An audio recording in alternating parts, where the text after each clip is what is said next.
In the past few months, it's become very obvious to me that I have to focus or I will make myself crazy. So I would like to know, because you know everything that, it's been happening to me and all that. So do you have any messages from my inner being? Well, your inner being is always broadcasting to you, and we understand why you would ask us, because if you're not consistently in the vortex, even though your inner being is broadcasting utter appreciation and knowledge of who you are and is offering well-being, because your inner being is selfishly, hear this, tending to its own vibration, your inner being will not leave the vortex to find you wherever you are to lead you back in. Isn't that interesting? Your inner being maintains its vibrational frequency knowing that you will find it. Don't you love having an inner being who has that kind of confidence within you?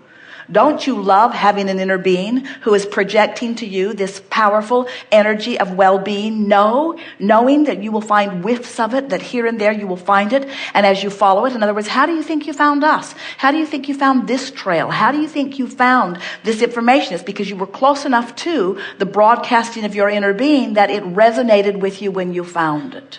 And if you will maintain enough selfishness to care about how you feel, you'll practice the energy of your being enough to know that you will know of yourself what your inner being knows, you see. Okay. Did that answer your question? Yes. We snuck in from the back door. I think with the whole giving and receiving thing, I'm just trying to figure out how we in the physical and the non-physical part of us is working. Well, before you go further, we want to hear that question, and we know you have it firmly, so we won't distract you from it. But we want to just put this in because it will make everything more clear later. So let's say someone is feeling unappreciated, and they want to be appreciated. It feels so good when someone holds you as their object of attention and adores you or appreciates you.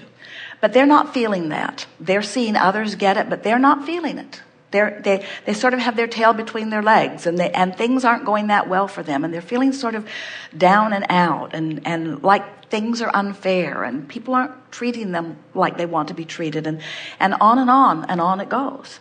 And so this person is wanting to know from us, how can I be more appreciated?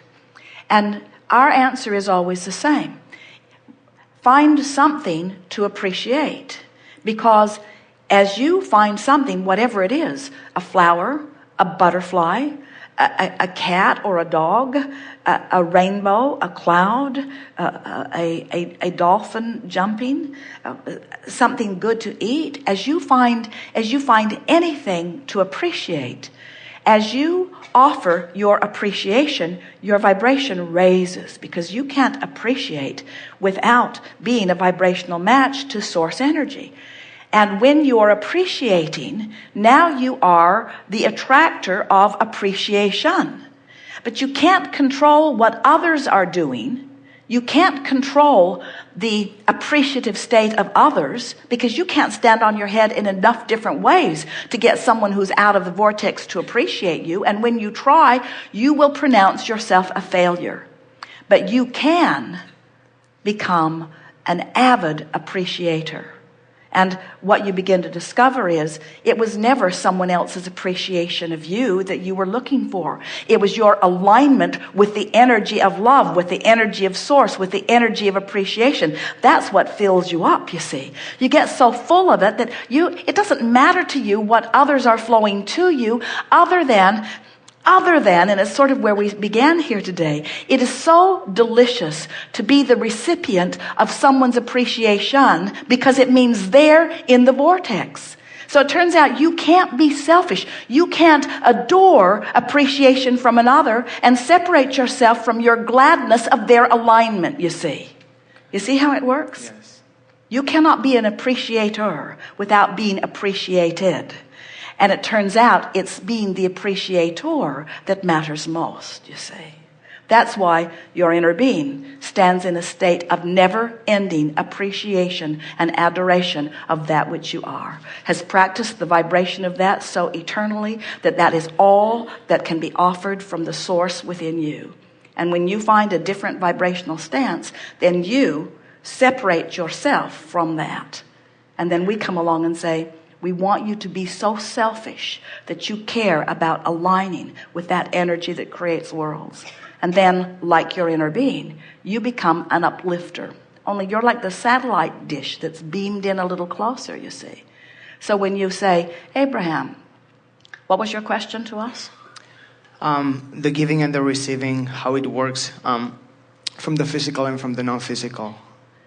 So that answers it well. In other words, the giving puts you in the vibrational stance of the receiving.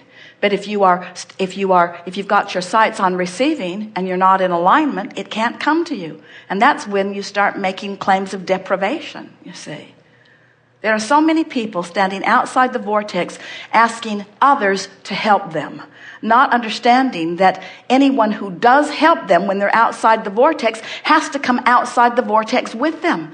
And so the help doesn't go on very long before it begins to be resented. That's why needy people will suck you dry of your alignment, you see. So now let's go back to something, because you ask such a pure question and there is a pure answer. The basis of it is in understanding that the problem and the solution are entirely different vibrations, just as the question and the answer are different vibrations. So if you have a friend or know someone who needs something, and you focus on their need long enough, you will leave the vortex, and then you will associate the terrible way you feel with their need. And in time, your friendship will disintegrate, because you will incorrectly associate the way you feel with their plight. But if you remember that in their problem, they are generated a solution, and you stay in your vortex where you see not their problem, but instead you know only the solution, as you practice the vibration of the solution, then you can be a catalyst that inspires them into the vortex, depending on where they are. Now, some of your friends who you have been influential with will follow you relatively easily into the vortex, and you will revel in their discovery of their solution, you see. But some of your friends will stubbornly defend their rightfulness and will argue so powerfully and profoundly and chronically for their own limitations that for you to engage with them, you will have to leave the vortex. You will have to introduce the same resistance into your frequency that they've got going on, even to communicate with them at all. So that's where this giving and receiving conversation gets a little dicey, because, and it's the reason that people are concerned about selfishness. In other words, there are a whole horde of people outside the vortex who really believe that your gift is not of value to them unless you sacrifice in some way. In other words, if it's not painful for you to give to them, then your gift isn't validated by them. Have you ever had that experience?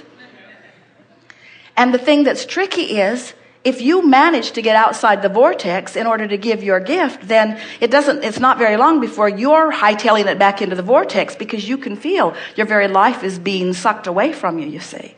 So here's the dicey part. If you stay in your vortex, truly aligned with their solution, when they are unable to see their solution, they'll call you selfish, because they know not. They cannot understand that in your selfishness that you are holding them in their highest good, and that it is the best thing that you can do to call them forward also, you see. So then, but if you stick to it and you maintain your frequency of it, then the universe will bring them to you at times when they can hear you best. And as you begin to revel in their solutions consistently, in time, they will begin to hear it. They will begin to recognize the validity of what you speak. In other words, let's say you're in the vortex and they're not, and this person is saying, you don't love me. You won't even call me. You don't give me your attention anymore. You don't bring me flowers anymore. You don't do what you used to do. And from inside the vortex and from outside the vortex, you would get defensive.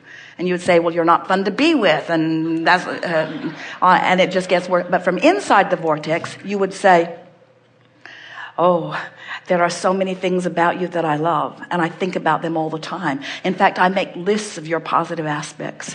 I adore the power with which you live life. I adore the deliberateness with which you intend. I feel the fire in you, and I know the power of your wanting, and I take such pleasure in my understanding that wonderful things are coming to you. I practice every day my positive expectation of the outcome that you're seeking, and I know with everything that I am that a good life is coming to you, because there is no one I've ever known that deserves it more. In other words, when you're in the vortex and you allow law of attraction to bring them to your vicinity, and you selfishly deliver to them your version of who they really are, now you have a possibility of uplifting them into the vortex. But you will never, ever, ever be satisfied, not one time ever, if you allow them to talk you out of the vortex where you're dealing with them on their terms.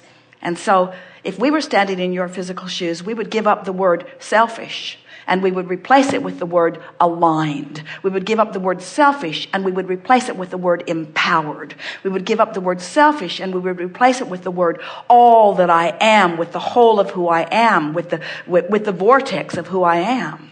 So self is the whole picture. When we say being selfish, we mean being in alignment. Being self.